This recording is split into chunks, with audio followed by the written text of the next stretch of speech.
Welcome to the next edition of the Salvia divinorum diaries. I'm not exactly sure how long this next experience was from the last time. A long time. I hadn't planned on doing this again. I'd kind of like tried to forget about it because this stuff isn't fun. It's fascinating, but it's so scary that you kind of like don't want to do it again, you know? It's a good 18 months later. And I was in prison just before this happened, doing a violation. I was in LA County Jail for about a month till I saw the parole board, and they gave me 6-month parole violation. You only have to do half of it. And as soon as I saw the parole board, they transferred me to Chino, and I was there for about another month. Pretty rough spot, too. I was in this place called Palm Hall, which is level 4, which is top security. The top MS-13, Mexican Mafia, Serenos, Nazi lowriders, skinheads, Peni, they call it. I wasn't none of that. I was just a regular old wood. I don't have any tattoos. But I was classified triple CMS. It was like, you got mental problems. They didn't give me medication, but I've been to a mental hospital. I might tell a story about that. It's kind of trippy too. I escaped from that mental hospital, and I had a lot of escapes from jail and tried to escape from prison in Arizona one time. I'll tell you about that too. But so they put me in the high security for a little while until they ascertained whether I was, they go, okay, this guy's just doing a little violation. We'll put him down. Lower security level. And then after about a month there, they transferred me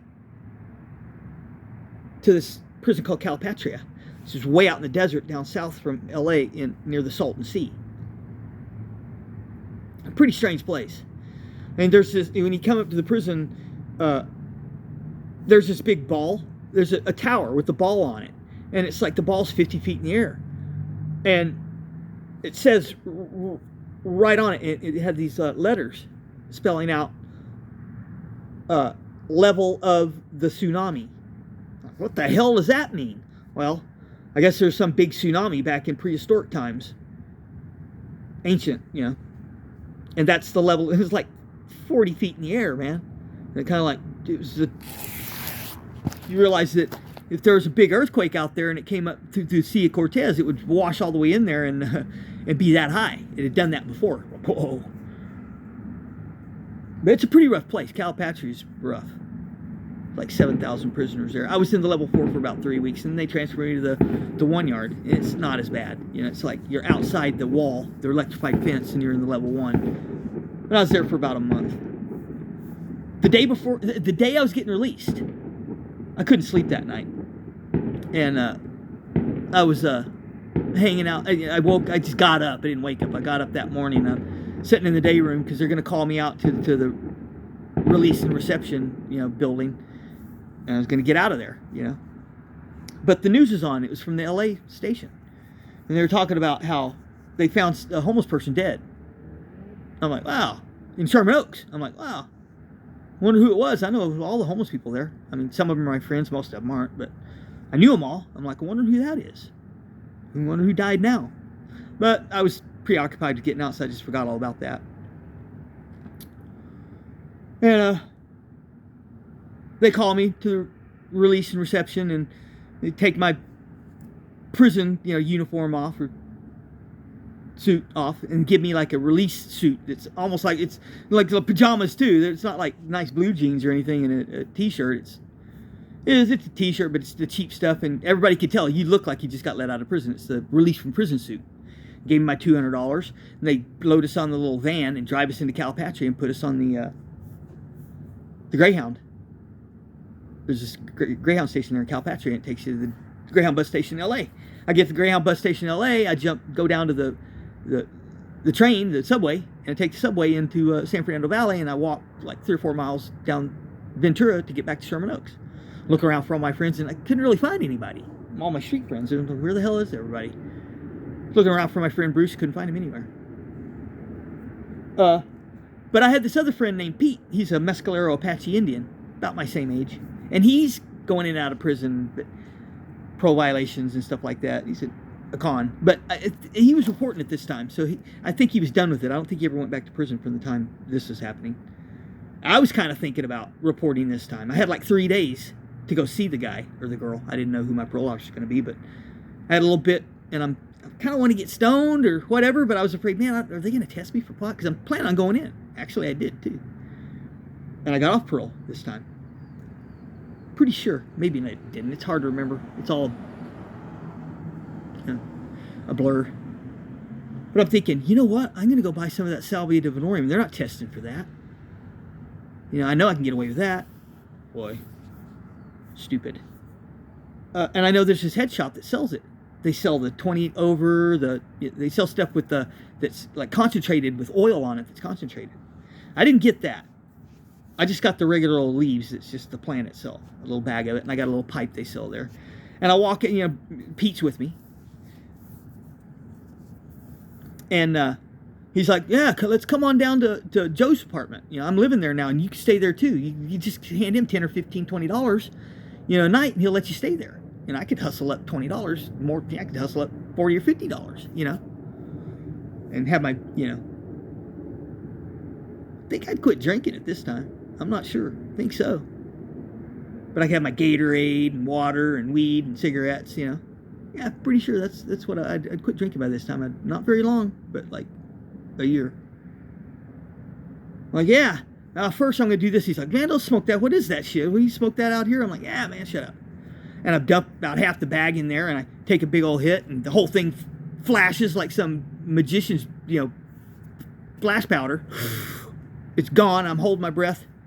Let the smoke out. All of a sudden, I'm just disintegrating. The wind's blowing through me, and I taste sage and smell sage, and I just like lean over, back up into the wall and lean against it, and I just start sliding down and collapsing. I'm like, oh God, I think I made a big mistake.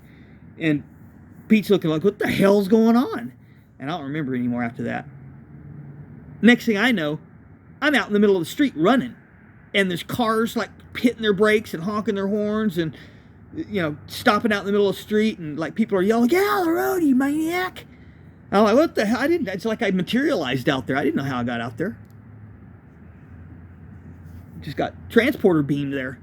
I make it back across to the other side of the street, and I'm looking over there and to where I was before, and there's this bench I sit down on, and I'm like, what I didn't know who I was. I didn't know where I was at. I didn't know how I got there.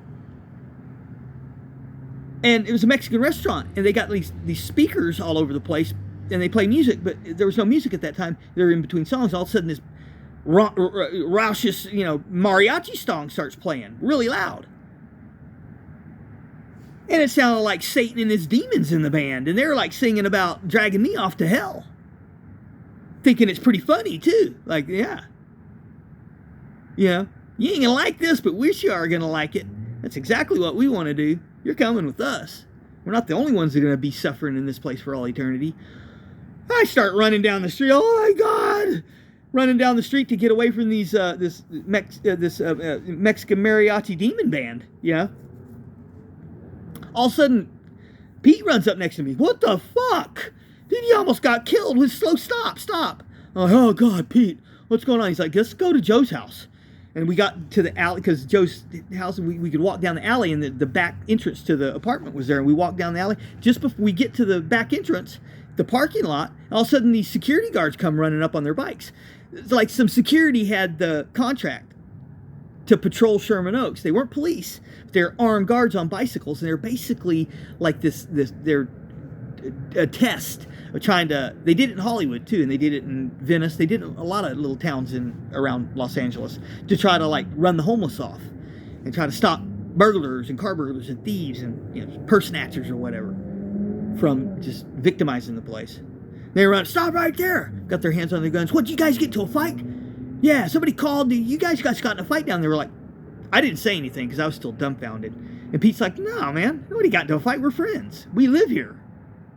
Yeah, but you guys are down the street. You got fit the description. We're like, no. And all of a sudden, Joe comes walking out. They did his apartment. Joe's crazy, He's like got Tourette syndrome or schizophrenia or something, but he's like functional. Worked as a security guard at night. He comes out, And he's hip, though. He knows exactly what's going on. He sees these guys fucking with us, and basically with their hands on their guns. He's like, hey, what's going on out here? Why are you fucking with them? Yeah, these guys were like getting into a fight. He's like, no, they aren't. These guys are friends. They're my roommates. We all live together. They've been sitting here all night. They weren't down the street because the cops just saw us sitting back there and ran up on us.